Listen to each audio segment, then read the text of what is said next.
Hello, everybody. This is William Dead Pilar, and this is Points on the Board, where sports and politics intersect. Thank you, Colin Kaepernick. Welcome, everybody. Welcome. We got a great show for you tonight. We are going to talk about the WNBA and the lockout and what all that means. And then we are going to talk about the same San Francisco 49ers that put Colin Kaepernick on the mat, first as a quarterback, then as a political activist, because these same 49ers have gone political again. This time it was Mr. Bosa. I want to say Joey, but it's Nick Bosa, isn't it, Bill? And let's welcome my co-host here, Mr. Bill Ross, the other side of the husband-wife duo of Annette Ross, who is my co-host, one of my co-hosts on the Fired Up. I had to think of that for a second. Fired Up, our conservative talk podcast. Check that out. You can check this podcast out and others like it at grumblingsmedia.com, as well as our social media platforms, YouTube, Rumble, Apple, Spotify, Pandora, under the profile handle Grumblings Media. Bill, welcome aboard. I see you're sporting, what is that, a Saints jacket this time? It's my Chargers, San Diego Charger throwback military appreciation jersey from years ago. Oh, it looks black. Yeah. Yeah, it's almost black. It's a dark green. So I see it as black, but there you go. I remember the Chargers, I went to a few games after it, but I'll never forget their first game back in the playoffs under Bobby Ross, when he turned them around from perennial losers. I was in the stands, and I don't know what they call it, but when you have somebody above you, and it was raining, and it was pouring rain at points, I could stick my arm out like this, just stick it out like this, and the rain would hit from here. We were like the lucky ones. We were not getting wet. So you were up in the top area there. I know which area you're in. Yeah, exactly. Yeah. It was great seats, about 40-yard line, 50-yard line. That was Aaron Merriam, Bud, Stan Humphries. That was a Super Bowl. I don't know. I don't know if they went to Super Bowl that year. But that same crew brought them to the Super Bowl and didn't go so well in the Super Bowl, but that's okay. My roommate was a big Chargers homer. He didn't say a word. And I was a big Steve Young fan. But even I felt bad and stopped cracking after like the first quarter, because you saw that game from the get-go was just not what whoever televised it wanted. No. The ratings probably got worse as it went. Yeah. All right, so let's get to it. Yep. I wanted to talk tonight about the WNBA and the lockout. I find the WNBA fascinating because its whole foundation is built off one person. Nobody cares about the WNBA. Nobody knows who these women were. We may have known of them in passing when they made the news here or there, but most of 99.9% of these women, we didn't know, we didn't care. It was growing, but growing so slow that its long-term viability was in question. And in fact, if it had not been for Caitlin Clark, it would have lost $53 million this year. Because of Caitlin Clark, they only lost $40 million. And that may not, you may go, hey, that's only $13 million difference. It's a massive amount of difference for one person they have been able. So what do these morons at the WNBA do? Well, obviously the WNBA is at a critical juncture because they are still hemorrhaging money. And they opted out of the CBA. And for those of you out there not aware of it, that is a collective bargaining agreement. And that could lead to a player lockout if negotiations falter. And this is what makes it precarious. The players just all of a sudden, they think they walk on water. They had a record-breaking season. Caitlin Clark's numbers were beyond phenomenal. And even with her exit, the numbers were better than they were last year. It's what you call the Caitlin Clark effect. They had gathered fans because of her, and the WNBA finals did better than the previous year. Now, the ratings were halved once Caitlin Clark, which is something they need to understand, but don't seem to want to. So what do the players want to do? They want better salaries, improved benefits, and enhanced working conditions. They, on average, earn about $75,000 to $100,000 a year. That is still more than the average American, and most of these women live beyond their means. and thus they're forced to go play overseas, where some of them can earn millions. So the established leagues overseas are looking at this lockout as an opportunity to offer not only Caitlin Clark big dollars to come play if the women do strike or don't come back, but it's also going to open up a whole plethora of issues. Bill, we're going to get into some of the specifics, but what's your take? I mean, Bill played college sports, people. He's a big sports nut like the rest of us. He's seen strikes from baseball to football. I'm sure you remember the player strikes from the late 80s. Yeah. Yes. So he's seen it all. So, what are your thoughts in terms of a potential long-term consequences for the league if the negotiations turn into a prolonged work stoppage, especially concerning fan loyalty and growth trajectory? And before you answer, the reason I say fan loyalty and growth trajectory, I don't think they have a clue that 90% of us are watching because of Caitlin Clark.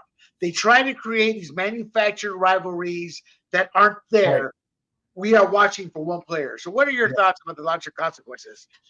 Well, for one thing, I agree. The only reason I was watching is because of her too, right? That was my main focus. And also the rude welcoming she had from all the other players who need to realize she's driving the popularity, right? So anyways, it's an inopportune time to do this. I was looking at some of the statistics on growth, and they actually break it down from 2-year-olds through 17-year-olds. Wow. I don't know any 2-year-old that's watching the WNBA. So I think they're reaching, in that group, but increased by like 40%. So those younger, if that's where it's coming from, the younger fans, if indeed there's a work stoppage, will move on to something else. They're not going to stay, waiting for the WNBA to come back and play, right? So, right. The momentum that they have, it's early to do this. They should wait if there's another time to actually do it, because they're going to get in the way of their momentum with the younger fans and then casual fans too, like myself. I mean, I do not watch the WNBA, but I do when Caitlin Clark is playing, right? So it's going to affect my viewership as well. And also from a business perspective, I think they're overshooting at the moment.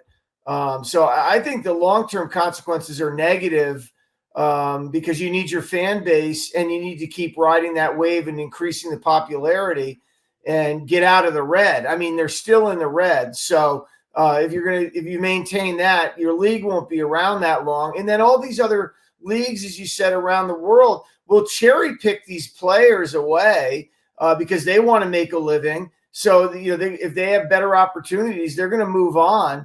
And then, there's the Unrivaled League, if I'm not mistaken, that's putting a bid in for or trying to attract Caitlin Clark. So, and, you could build something around her, I think, with other players, obviously. I think, so, that's my take on that. I think you brought up a good point here. And that point is the fact that you have leagues around the world. Some of these players can earn a few million, the top tier players. Others earn a few $100,000. Some of the lesser players will earn what they're earning here. But the point is, those are leagues that are established, they have fan bases, and they can compete. The league here is losing money. Yep. The league here does not realize Caitlin Clark is why we're watching. They're looking at a $75 million capital raise from a couple years ago. They're looking at increased viewership and a broader audience reach, but they're not looking at the business. And the significant increases in TV viewership are because of Clark. There's data out there that will show 1 million to 2 million people watch her games, 300 to 500,000 watch games she's not in. When it's a good rivalry, the Caitlin Clark effect, you'll get 800,000, 900,000, but they don't eclipse her. So they are confusing what leverage they believe they have, because a prolonged lockout will impact them. So my question to you then is, well, you've kind of answered it. The fans will leave. I don't watch the WNBA as much as others do because I tried to watch it. It is some ugly basketball. Yeah. I mean, it's some. There was somebody who put a video out of the final game in the WNBA finals with in about a minute and a half, like 3 air balls, an ugly, Yeah. sloppy play, a lot of walking. Yeah. It's not good. They play sound, fundamental basketball. And what makes Caitlin Clark so popular is she brings Magic Johnson, Michael Jordan type moves to the game. Yeah. But it's still ugly basketball to watch. So I read up more about it because I find it fascinating. So how much would the league accept in terms of the pushback, in terms of like, will they give? What I'm trying to ask, Bill, is they lost 40 million. Yep. They were projected to lose 53 million. They've been losing on average over 25 million a year. They're completely in the red. How much will they actually give before they go enough of this nonsense? Plus, that said, if it's a prolonged work stoppage, I see these players going to Europe. And then, and as far as the unrivaled league, I don't see them doing anything because their popularity is based off what Caitlin Clark's done for this league. And it's all based in Miami. So there's no fans to go to each city, There's no traveling. It's hard to build a fan base when you're all in one spot. So how much would the league accept before they go enough of this nonsense? And on Unrivaled, just digressing slightly, do you see your Unrivaled having any impact without Caitlin Clark? And if there's a work stoppage here, it's like we live in a society now where our attention span is the shortest it's ever been in the history of this country. I think you have to Unrivaled has to have Caitlin Clark, or it's a done deal. It doesn't even get off the ground, right? So people. Well, they have the money, Bill. They have the money to get it off the ground. They say.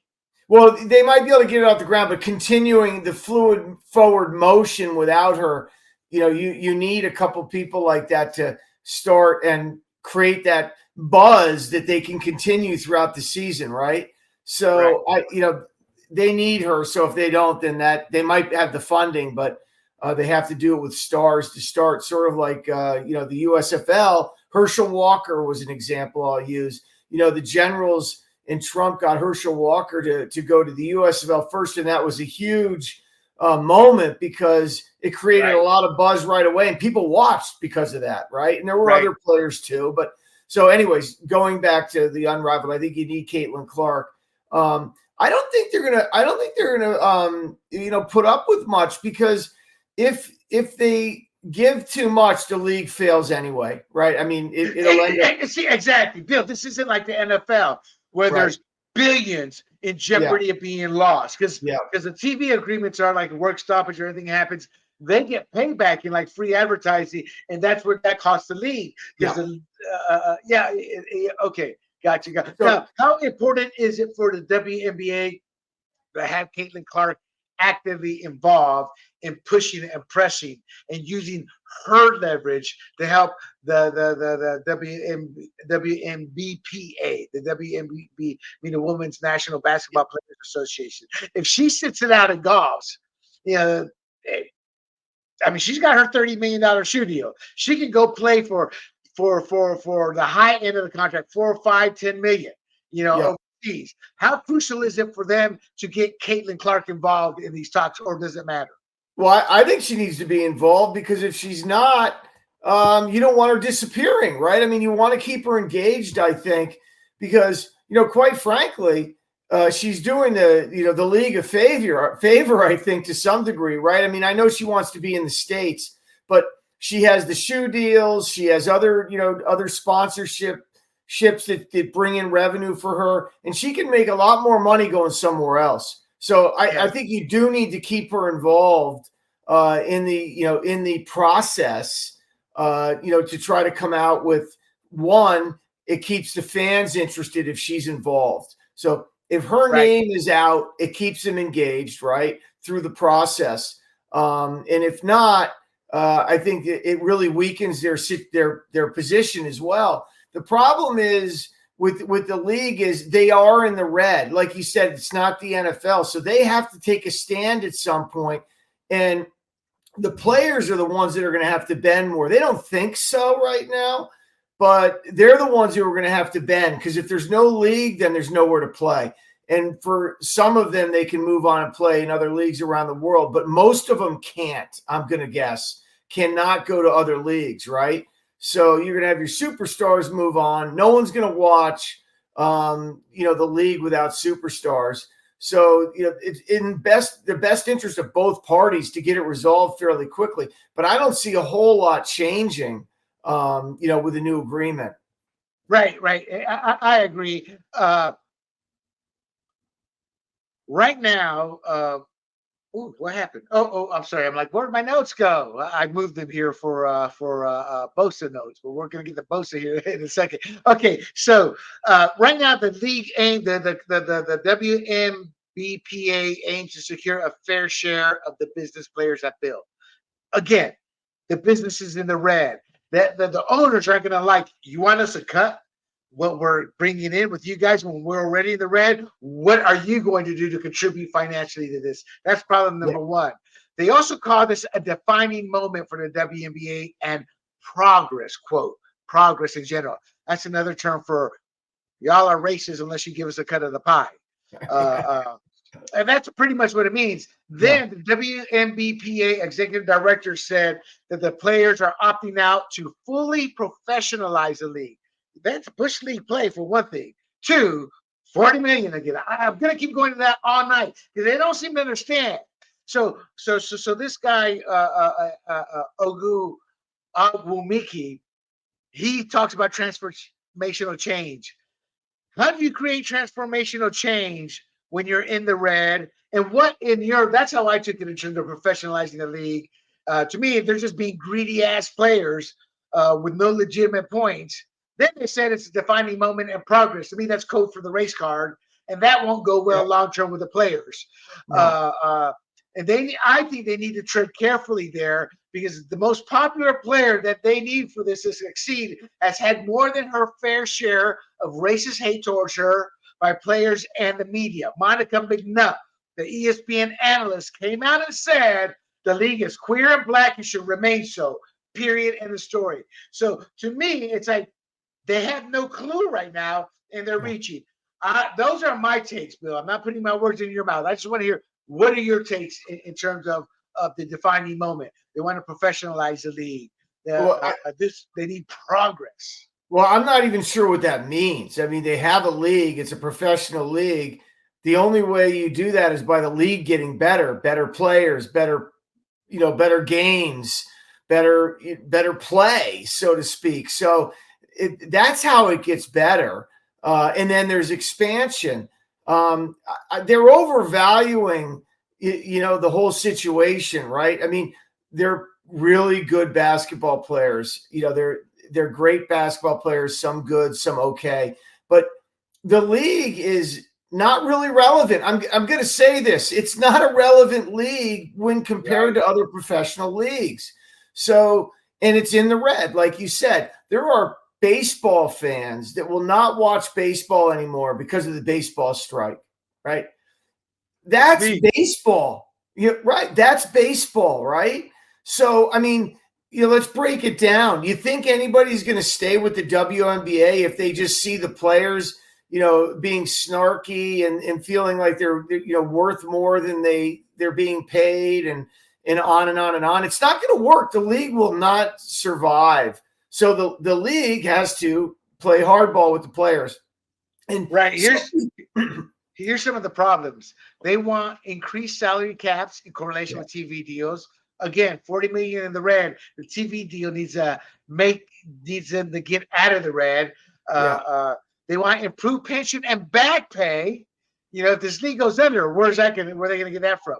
They want enhanced family planning and child care benefits. They want to be treated for a league in the red. They want this. You're talking millions of dollars here, millions and millions of dollars. They want to reduce the required years of service for benefits. They want to improve the minimum standards for game and practice facilities. They want better retirement benefits. Did I say that already? Yeah. Yes. So, and then they keep going. They say it's not about the salaries, but in every article that was said multiple times over and over and over. And, they don't seem to understand, again, that Caitlin Clark is the reason for all this increased attention, Well, and she's on the golf course. So my question to you uh, is the possibility of the league seeing multi-million-dollar players feasible? Because here's the problem: say Caitlin Clark earns $5 million. You know, some of these players say, well, "How much gives her?" Aja over with the Vegas, yeah, Sabrina Ionescu over with the yep. Liberty, but they don't bring people in. No, No, they don't have to move the larger venues when the Vegas Aces come to town. They don't need to move the larger venues when the Liberty Clowns, I don't know what their name is, come to right, yeah, town. but no, You know? right. And then you got people living beyond their means. Angel Reese, they don't need to move. Nobody has moved to a larger venue when Angel Reese and Chicago Sky come to town. And she Right. says, I'm living above my means. Well, that's nice and dandy. You earn more than the average American. That type of Yeah. talk, that type of attitude. Today's player, today's youth are arrogant with JJ Yes. pajama girls, and that won't play well with the public. So is the league supposed to just keep losing money for its investors while the players take all the revenue and then the risk? You're a commodities trader. You work with these type of large companies, or you see these numbers, you know. Do you see these companies, some of these big time investors going, oh, people taking all this risk? And you No, take I actually don't. Who wants to get involved in this mess when you're possibly looking at a work stoppage? So nobody's going to get involved right now, for one.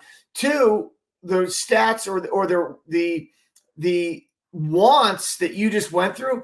Does the W stand for women or woke? Because give me a break. Childcare, if it's black and queer, queers don't have kids, so you don't need childcare, because I know they're not all adopting kids. So that's funny to me, right? They just, all of this is such nonsense. They can't see themselves in this argument, right? And without the league, they wouldn't have anywhere to play. So yeah, I mean, I don't think anybody else is going to, no corporate sponsors are going to get involved and do more when it looks like they might not play. And it is arrogant. The talk is arrogant. I mean, women, from the data I saw, make up like 45% of the viewership, right? That won't last if you have work stoppage, right? It's just not going to. And then what happens if that's really the case? You can't get corporate boxes. You can't expand, can't build new stadiums or new arenas or use the corporate part of the arena. If they're, using where the Lakers play, there might not be as much corporate activity, but you need all of those partners to grow and be able to spend money on players and expanding, and to continue to add teams too. So I don't see how anybody's going to get involved. This is like a bad trade right now. So you mentioned commodities, right? If you have a bad trade, you get the hell out of it and start over, right? This is beginning to look like a bad trade to me, this league. Right. So they're looking at the 2026 media rights that's going to give him $200 million annually. Now the league costs approximately 100. It's unknown, but some people speculate about 100 million. So theoretically, they could the league sees a profit.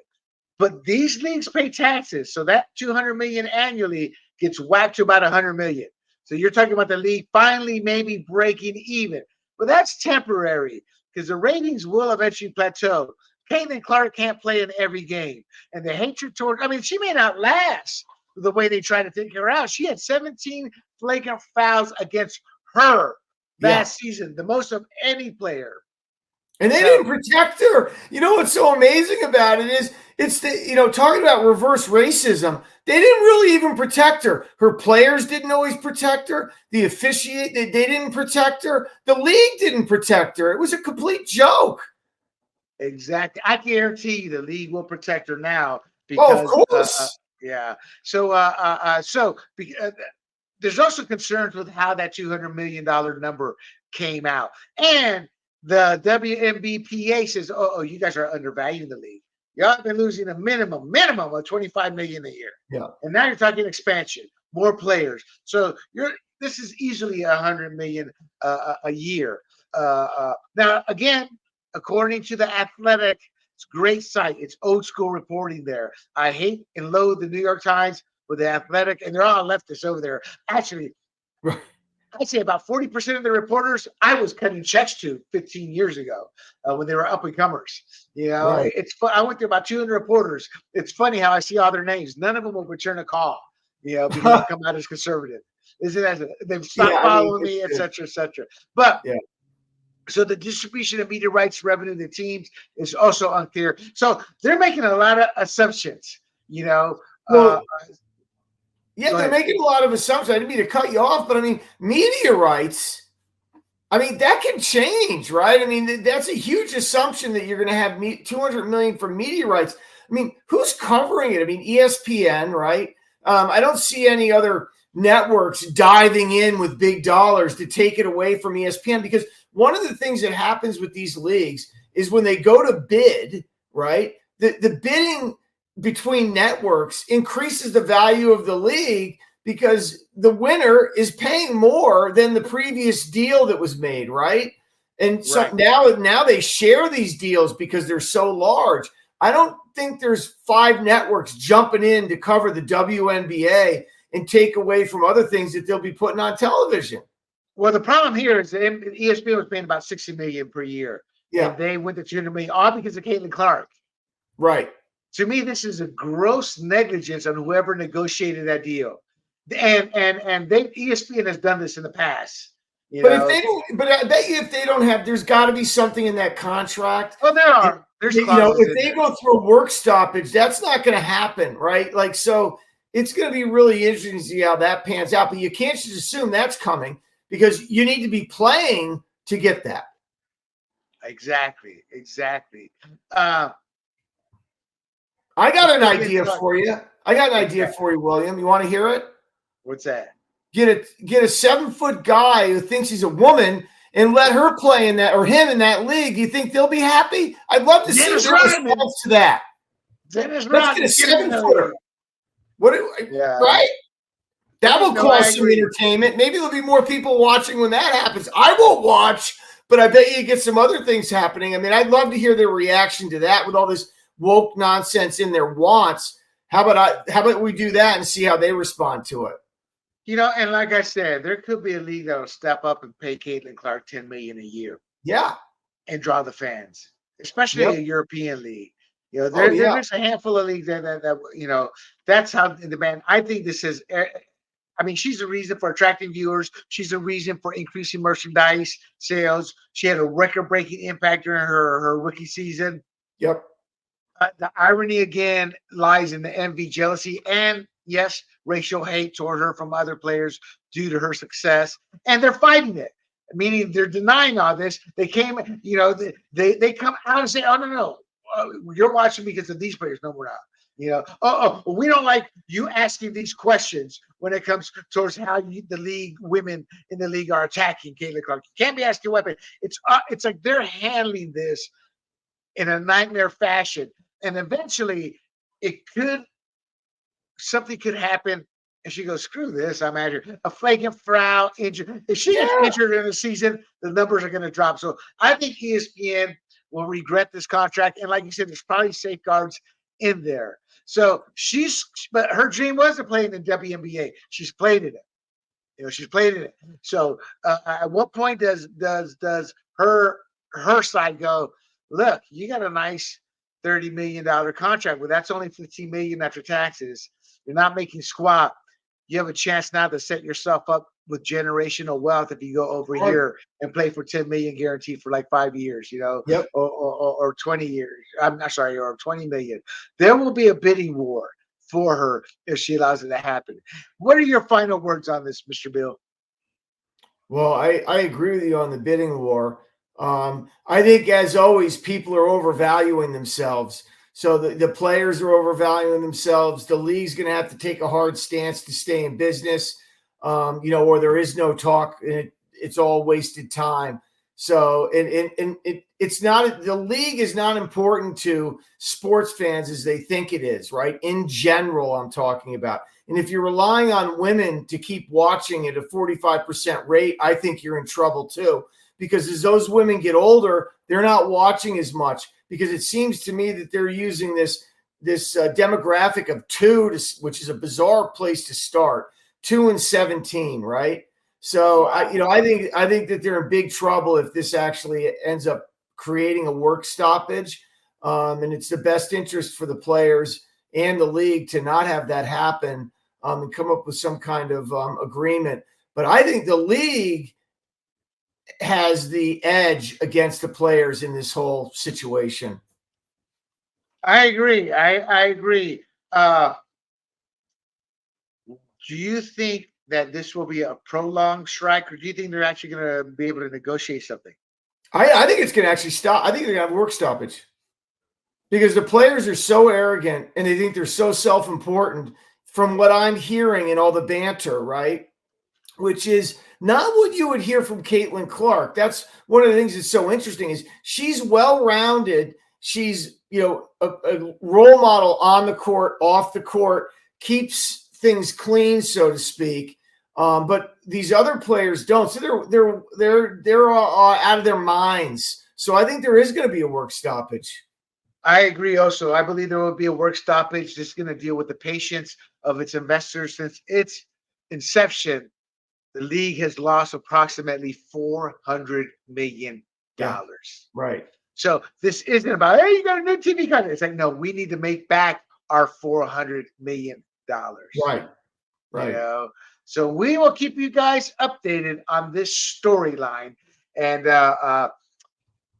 if you haven't, it's not uploaded yet, but look for it over the next day or two. A buzzer beaters clip, which is not a points on the board because it was based pure play basketball.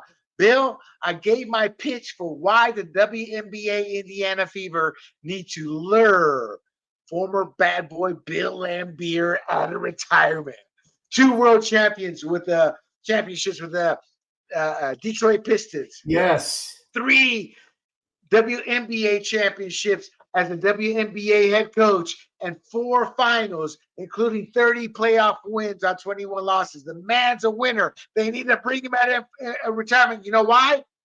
There wouldn't be 17 flagrant fouls on her. There'd be a few of them, and that team would come out and would beat the hell out of her. We'd have some Detroit Pistons bad boy style fighting out there. Oh, yeah. That would create some excitement. Oh, yeah, and happy. Instead, we want Stephanie White, who's never won anything, but we are really close, me and the basketball operator. Yeah, whatever. Yeah. That's why the league's having trouble. Yeah, I agree. Yeah. All right. Let us move on to what I call the political sports playbook. Nick Bosa's bold statement and the NFL's divided stage. Start with you, Brock. You guys had scored 6 points in the first half. What was said during halftime? Hey, all right, Nick Bosa. There it is. So you really can't tell. Right there. Make America great again. Unheard of. Would you have ever? Hold on. All right. And then he runs off. Bosa with a message there. What are your thoughts on that, Big Bill? Oh, I think that's a wonderful moment. I think it's great. You saw the way they reacted too. It's almost like they knew it was coming, that he was going to do that. I actually think my take on it is, after Trump was, the attempted assassination, right? Twice. Yeah, which it's funny that that's not news anymore. And now the Democrats can call him, refer to him as Hitler and compare it to Germany. And that's not going to create that kind of environment. I mean, it's just the whole thing is nuts. In the MSG deal they just did, I'm a history buff and I said to myself, I guarantee you they pull out that 1939 rally in MSG. And sure enough, they pulled it out and compared to it. And there's been several other rallies in MSG. Roosevelt did one, and there were a couple others. Democrats. The 1929 rally, the 1929 Democratic Convention was the KKK convention. The Democrat, and it's still the same KKK mentalities. Para me, Latinos out there, for my brothers. Yeah. What has the Democrat Party done for us? Really, what has they done? Not much. Exactly. They haven't done much. And the numbers prove that. But William, he's this, he's that. Really? I had more in my pocket 4 years ago than I have now. 70% inflation when I go buy eggs.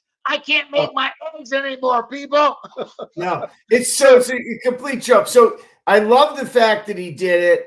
And like I said, it looked like they expected it. I think like in baseball, when the assassination attempt was made, there were after doubles and triples and home runs, they were doing the arm up in tribute to Trump when he got up and raised his fist, right?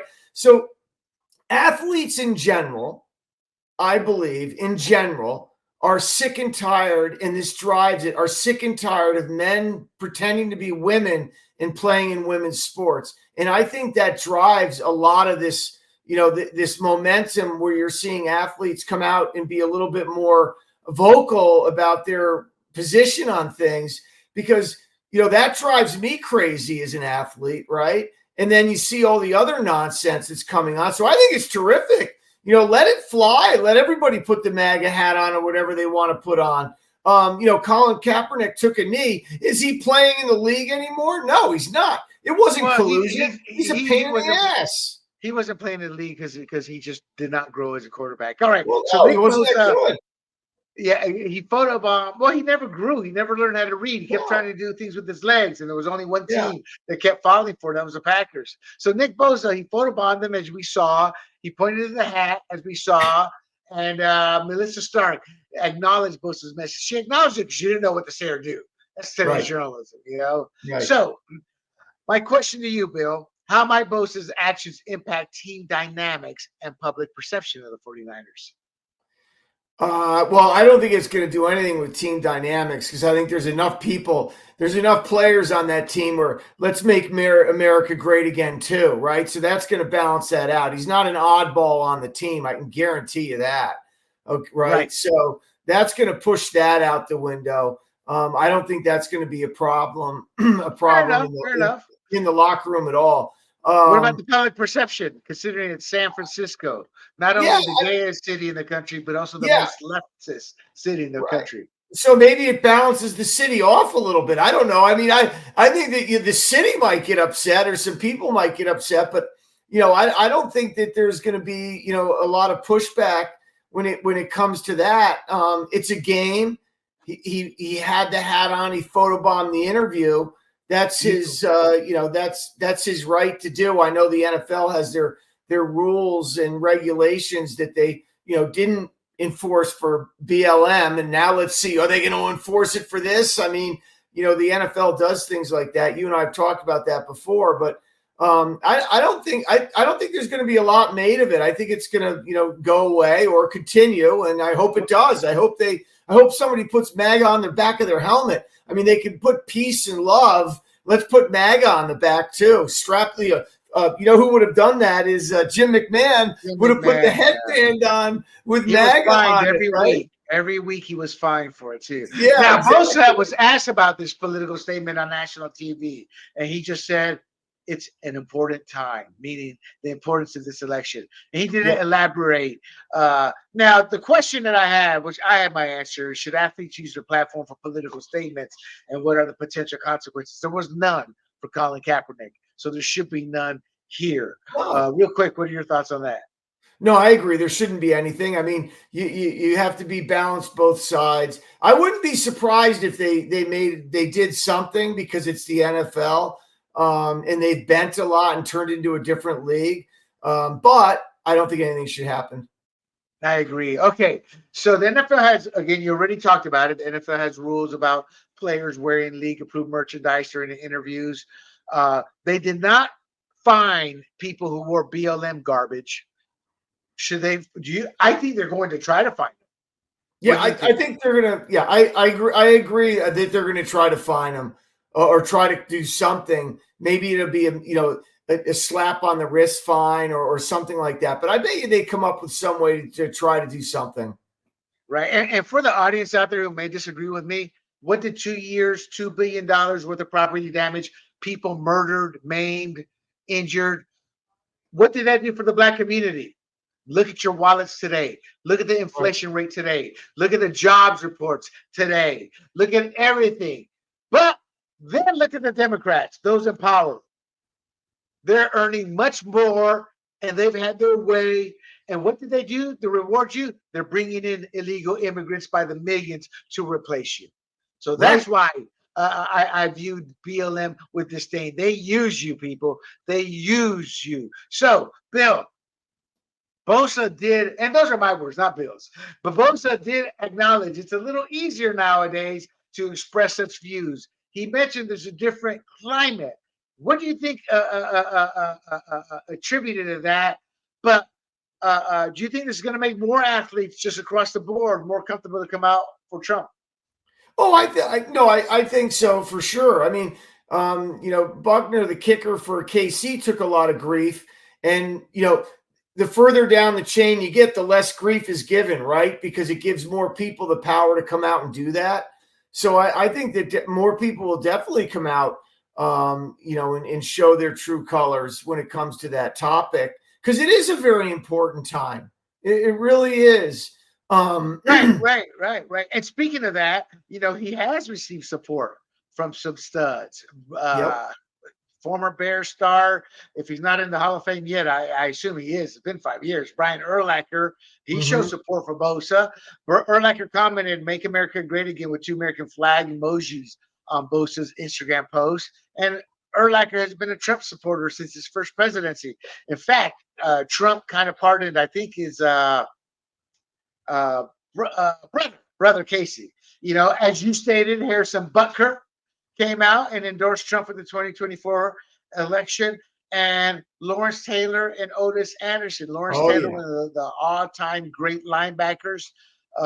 He's retired, and Otis Anderson, who played for the Cardinals and the Giants. If I'm correct, they're both Super Bowl winners. They endorsed Trump. They didn't officially endorse him. They pretty much may as well have endorsed him the way they were talking about him. So there are players coming out. So how do you think the connections between athletes and politicians how will this affect that relationship down the road? Do you think more politicians will be looking for these athletes and encourage them to endorse them? And this does bring in diversity. Hey, to the left, y'all want diversity. I want it too. But I also want diversity of political thought amongst people. Now that newspapers officially don't endorse presidential candidates anymore, maybe they'll look at athletes. They just want to endorse Kamala. Yeah, so maybe they will.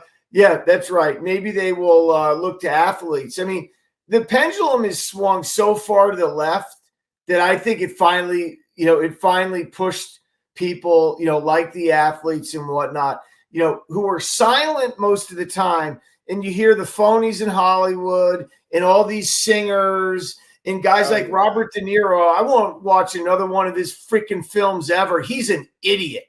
Okay. What? I'm the same way.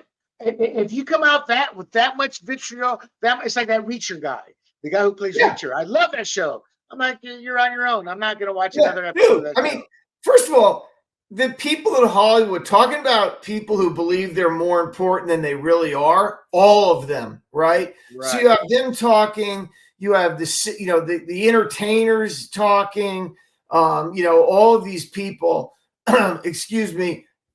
And so the athletes, I think, finally say, you know what, maybe it's about time we start speaking up, because they're fairly quiet most of the time. And so, now I think we might be seeing that. Shit, if I was running, I'd love to have some local athletes support me, right? If I'm running for office, I'd love to have that. So I think we might see more of that, down the road. But it definitely offsets some of the nonsense from these actors and musicians and entertainers that have no idea what they're talking about, by the way, because none of this affects them at all. It's like the politicians who talk about busing kids in from a different area to a better school while their kids are all private school. Well, hell, that's a pretty easy decision to make when that's how it's working. Exactly. No, I agree. I just think overall the winds of change. I just don't know if I believe in the saying that's going around, too big to rig, meaning you got to get out there and vote, because mail-in ballots were created for one reason. Take it from somebody who came from a country with 2 dictators who saw fake elections, meaning he who controls the office of registrars that we've seen Broward County, we've seen in Pennsylvania with 2,500 ballots. They're going to try to fix this race. Now, I'm not saying that 100%, but as we saw in Pennsylvania, as we've seen historically in Broward County, in Chicago, as we've seen in Los Angeles, in Minnesota, in Arizona throughout the years, statistically, it's an impossibility not to have voter fraud. So make sure you get out there and you vote, people. And with that, Bill, any final words on the WNBA lockout and Mr. Nick Bosa's MAGA hat photo bomb? Well, in regards to the WNBA, I believe there's going to be a lockout, and I can't wait till that 7-foot guy pretends to be a woman, and since he is a woman, according to the rules, he gets to play with them. So I can't wait to see that, and I love the hat, and I keep it up. I'm not a 49er fan, but I'll cheer for him if he keeps wearing that MAGA hat. Oh, exactly. There you have it, folks. A tight episode, the WNBA lockout. We will bring you updates of that. We will also bring you any updates if there's any fallout from what Nick Bosa did. There shouldn't be.